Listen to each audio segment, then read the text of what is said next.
Well, as you can see right behind me, there's strong wind, and in fact throughout the night this has been the situation. If we talk about Mandvi, heavy wind, strong wind with heavy rainfall has been the condition since yesterday. And if you see even the tides, there are very high tides that are visible.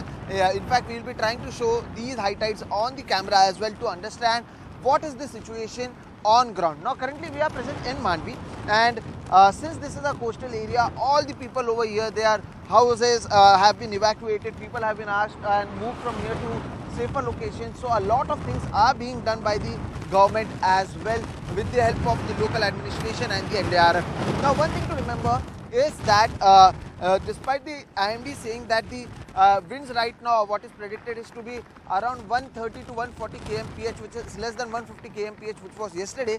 Still 140 km/h speed of the wind won't be easy to tackle. So when I spoke to the NDRF people as well, what they said is that if at the time of the cyclone, if the wind is actually around 140 kmph, then at that time it will be very hard for them to go out or do anything, because even they have to take care of their officials and ensure that they are safe as well. And whatever would happen after the cyclone passes away. Now the timing of the cyclone is from 4 p.m. to 8 p.m. Once it passes away around 8:30, at that time it will be dark. So even then, to take care of especially the low-lying coastal areas would be difficult in the dark, and that's why all the people have been evacuated, or mostly all of them have been asked to go out from there, and whatever the rescue operation or whatever relief is required, that will be possible only in the morning. So that's the reason why all the administration, be it the NDRF, the SDRF, the local police, the Gujarat administration, the collector, all of them are in touch with each other, and they are trying to understand the situation and also ensure that no one is left behind, especially at the coast. In fact, when we were coming over here to report, even the officials said that they will be allowing the media only till some time, and after that they will be requesting them to go out as well, because it won't be safe for the media as well. And even if you look at the beaches behind me, you won't find a single person, because no one is allowed, apart from the media, no one is allowed on these beaches, because we see the high tide, we see the strong winds that are present,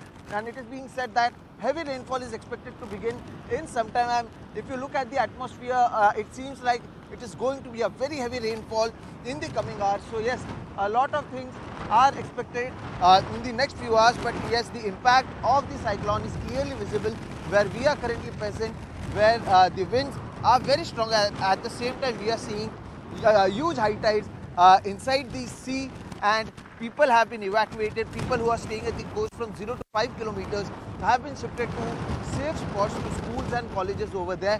The administration is taking care of that. The NDRF is also present in the low-lying areas in case the water reaches there and there is floods.